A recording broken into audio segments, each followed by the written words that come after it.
Episode 203 media. Lara की मौत 3 साल बाद मुंबई लौटने के बाद यह पहली बार था जब अरशद पब्लिकली सबके सामने आया था। उसे पहचानने वाले लोग हैरान थे तो वहीं ना पहचानने वाले उसके बारे में एक दूसरे से पूछ रहे थे। लारा की मौत के पास शालिनी बैठी रो रही थी। गौतम मित्तल व्हीलचेयर से ही पुलिस से बात कर रहे थे। तभी घर के बटलर ने उन्हें अरशद के आने की खबर दी। अरशद ने हॉल में आकर सबसे पहली नजर लारा पर डाली, फिर शालिनी को देखते ही उसकी आंखें छोटी हो गई। सर्वेंट व्हीलचेयर को पुश करते हुए गौतम को अरशद के पास ले आया। गौतम अरशद से बोले, अब मुन्ना कैसा है? यह सुनते ही अरशद ने गौतम की ओर मुड़ते हुए एक हल्की स्माइल के साथ कहा, जिंदा है। शालिनी के कानों में जैसे ही यह शब्द पड़े वो बौखला कर उठ गई। वो जिंदा क्यों है? उसे मर जाना चाहिए, उसे मर जाना चाहिए। शालिनी पर ध्यान न देते हुए गौतम अरशद से बोले, जब तक आप मुन्ना के साथ हैं मुझे यकीन है उसे कुछ नहीं होगा। आप उसका ख्याल। इससे पहले गौतम अपनी पूरी बात करते अरशद ने कहा, मिस्टर मित्तल, मुझे लगता है पहले आपको अपने पिता होने का फर्ज अदा करना चाहिए। अपनी बेटी के मृत शरीर को आप पहले ही समय से ज्यादा रख चुके हैं। ऐसा करके आप सिर्फ उसकी मृत्यु का मजाक बना रहे हैं। यहाँ मौजूद किसी को देखकर नहीं लगता उन्हें आपकी बेटी के मौत के गम है। वेल, इसका कारण आप अच्छे से समझते हैं। अगर अब भी आप अपनी दूसरी बेटी के आने का इंतजार कर रहे हैं तो मैं बता दूं, वो नहीं आने वाली। इतना कहकर अरशद ने पुलिस ऑफिसर को उनका काम करने को कहा। शालिनी सीमित वक्त से ज्यादा समय मित्तल निवास में रुक चुकी थी। ऑफिसर उन्हें वहां से ले गए। हालांकि शालिनी वहां से जाने को बिल्कुल भी तैयार नहीं थी। दूसरी तरफ सिंघानिया पैलेस में लारा के मौत की न्यूज़ देखकर सभी ने राहत की सांस ली। जल्द ही न्यूज़ में अरशद की एक छोटी सी वीडियो दिखाई गई जिसमें वो मित्तल निवास में जा रहा था। इस न्यूज़ के बाद अरशद की वापसी की खबर बिजनेस वर्ल्ड में चर्चा का विषय बन गई। कपूर मेंशन।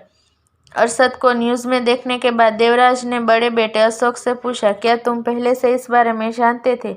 अशोक कपूर ने हाँ में अपना सिर हिला दिया। उसी वक्त ईशान मॉर्निंग वॉक से लौटा था। उसके हाथ और पैरों अब भी कुछ जगह पट्टियां थी। अपने दादाजी का सवाल सुनकर उसने उनके पास जाते हुए कहा, अरशद के मुंबई होने के बारे में मैं भी जानता हूँ। उसे मुंबई आए 2 महीने होने को है, तो तू भी इस बारे में जानता है? देवराज के पूछने पर ईशान ने अपना सिर हिलाते हुए कहा, आपको क्या लगता है मैं अब भी पहले वाला ईशान हूँ? दादाजी, मैं अब काफ़ी समझदार हो गया हूँ। क्या आप जानते हैं, रिसेंटली मैं अरशद से ज़्यादा मिला हूँ। ईशान ने सस्पिशियस वे में कहा। देवराज अरशद के नेक्स्ट मूव के बारे में जानने के लिए एक्साइट हो गए। वो आजकल किससे मिल रहा है? ईशान ने बताया, सिर्फ अरशद कहना गलत होगा। कुछ हफ्तों में सिंघानिया परिवार बजाज ग्रुप से तालमेल बढ़ा रहा है। मुझे लगता है सिंघानिया इंडस्ट्रीज को एक्सपेंड करने के लिए सिंघानिया बजाज के साथ ऑर्डिनेट करने वाले हैं। देवराज यह सुनकर सोच में पड़ गए। तभी ईशान ने फिर कहा, बजाज परिवार का बड़ा बेटा अर्जुन, वो भी मुंबई वापस आ गया है।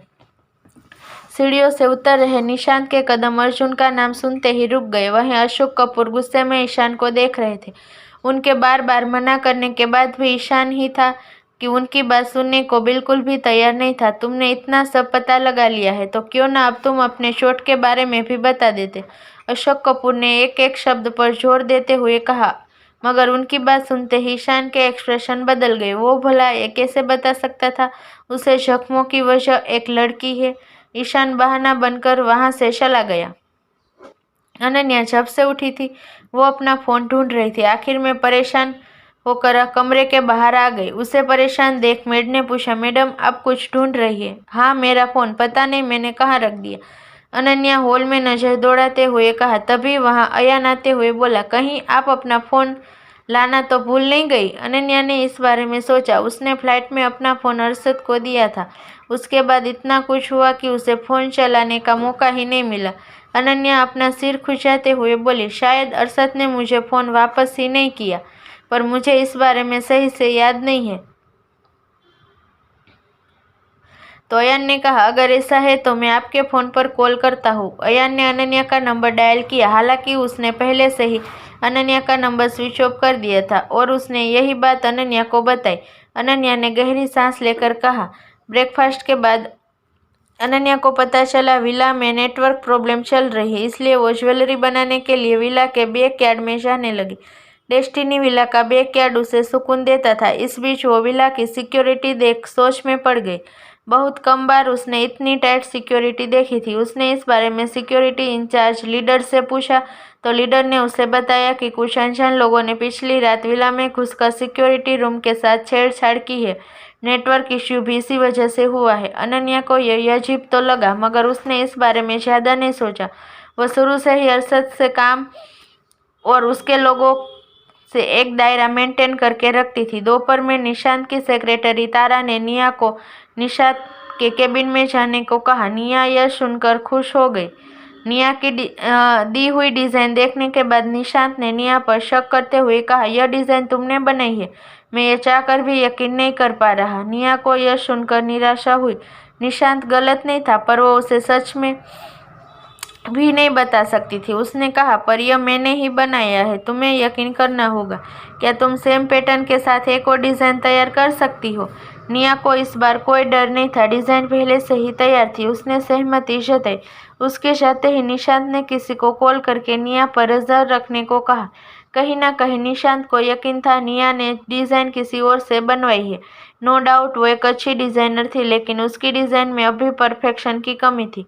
शाम होते होते डेस्टिनी विला के बाहर न्यूज़ रिपोर्टर की भीड़ भी जमा हो गई।